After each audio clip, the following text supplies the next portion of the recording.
So when we're looking at a really nice posture, we're looking from earlobe to shoulder, to hip, to ankle joint. Okay, and that's how we look. Now, you could probably all stand up and get there. Whether you're doing it very well or not is another thing. But most of the time when you're relaxed and not thinking about it, your posture probably doesn't look like that. So there's going to be certain parts of your body that will be tight, certain parts that need to be released. Thanks, Leanne. Just certain areas that you'll find might have a relation to another area. So what I want you to understand today is if there's a problem in the foot, it is probably affecting the back. Okay, we have chains of fascia that go through the body, and these chains get stuck. Okay, they get bogged down with bad blood, and we need to rejuvenate the muscle and the tissue and make it all healthy again. But it isn't just one area. So don't get stuck in thinking, okay, my feet aren't good. It's got nothing else to do with anything else. It has. Your feet are probably not good because of your hips, because basically the hips have the control of most things. So as I said, fascia. I love fascia. Fascia is going to become my big world. So fascia is a three-dimensional web. I pull that, something happens up here. The same thing in your body. If there's something going on up here, it's probably going to have an effect on the opposite shoulder.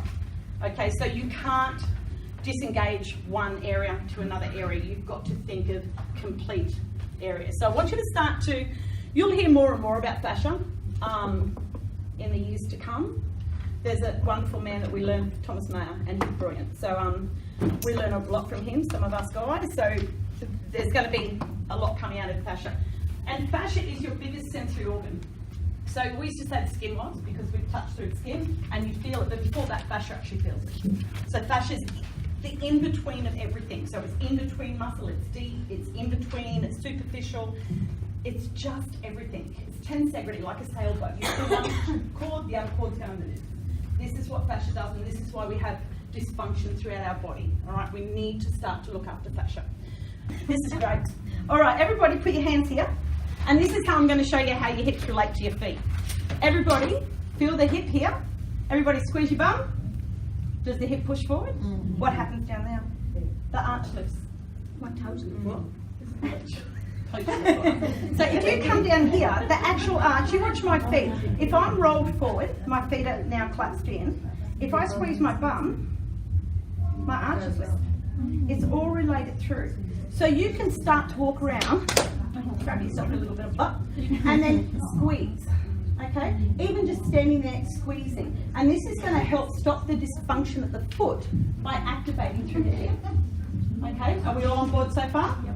We got it? And just squeeze. Alright, so if we look at feet, clutched arches we know originates at the hips and the knees, yep?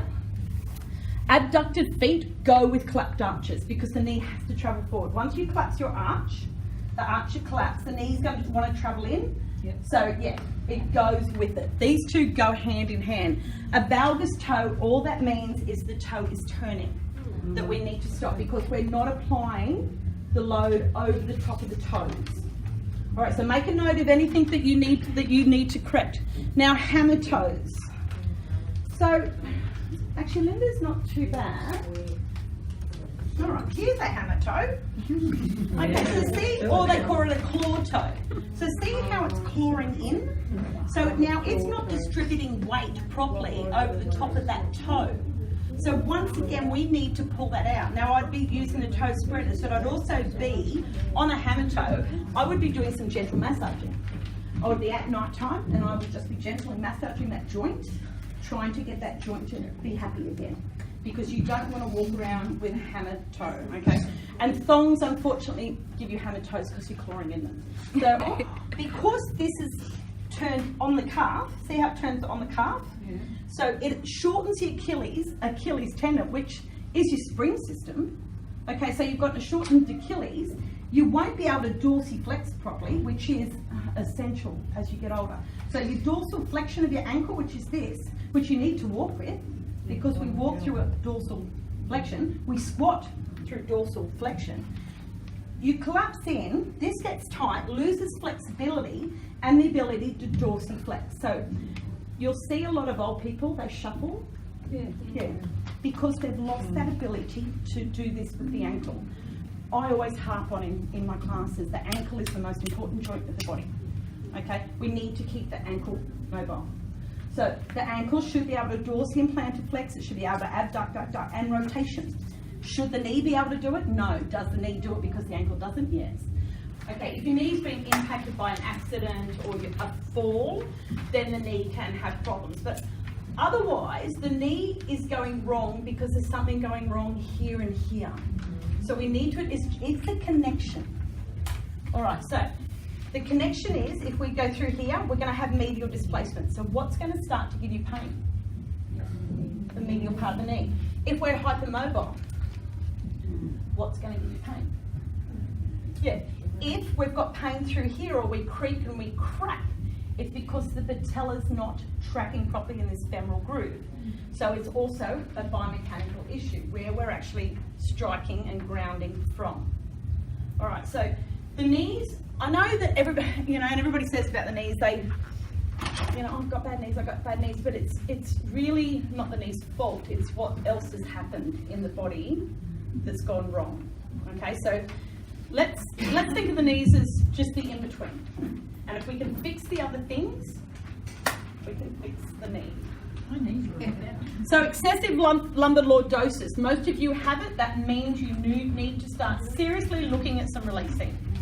Okay, and there's no, I can't be bothered. Well, if you can't be bothered, it's your body, I can't force you. But if you want to have a long, healthy spine, longevity of spine, longevity of life, then, now or never, honestly, seriously, get your act together.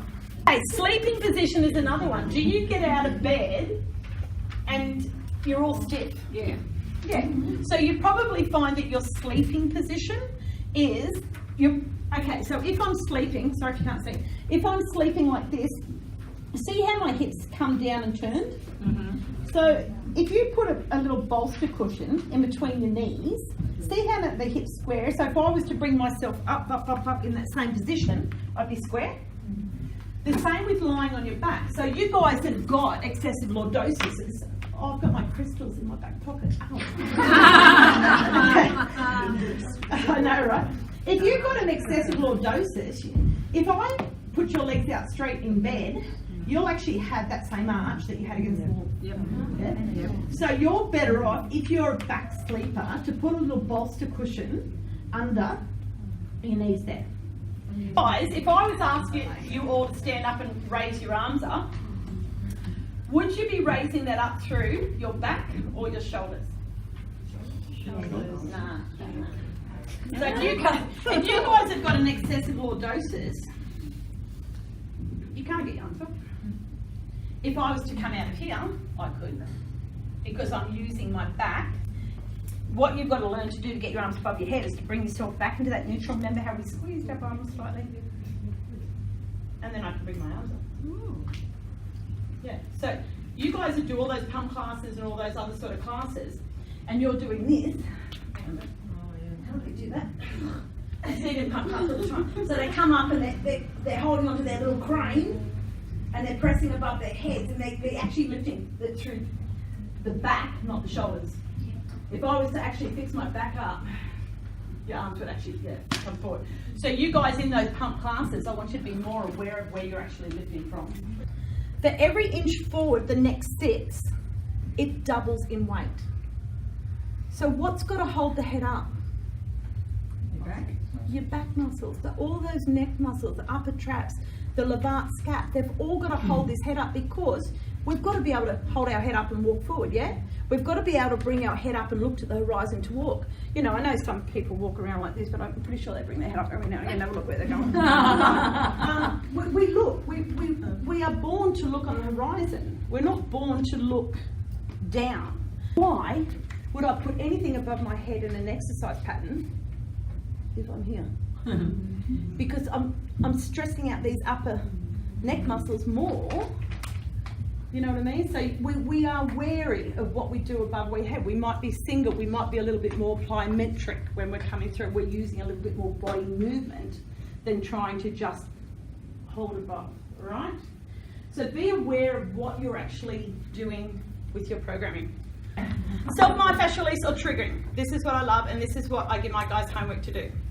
All right, I have created a program. Anybody that's interested in the program, I can show you the program. You can get it online. It's super, super cheap. I've made it affordable for the world to buy. Okay, self-myofascial release. We do these techniques to apply restricted or tight areas to stop us from maintaining and finding good posture. So what we're doing is we're sustaining pressure. We have fascia that starts under the foot, comes up the calf, over the ligament here, up the spine, and stops at the brow. It is huge. And then we've got frontline fascia, we've got arm fascia, we've got spiral fascias, we've got everything. So by releasing this, and I've proven it so many times with my clients might come to me and they might be 18 centimetres off the floor. I start to release one area, the next area. There's no trick to this. I'm just releasing. By the end of the session, they're down here. In one session? In 25 minutes. Yeah. By releasing the fascia. If you guys don't release the fascia, it's going to get stuck and you're not going to have the mobility. So we release the fascia, we work from the plantar fascia. This is the superficial back line. We've got deep front lines, we've got superficial front lines, we've got spiral lines, deep and superficial arm lines. There's lots of, and lateral lines. There's lots of stuff. Fascia's amazing. So if you can start to understand the lines of the fascia, we can start to get rid of pain and dysfunction through the body. We can start to help arthritis. We can start to help all those things, make them healthier and more mobile.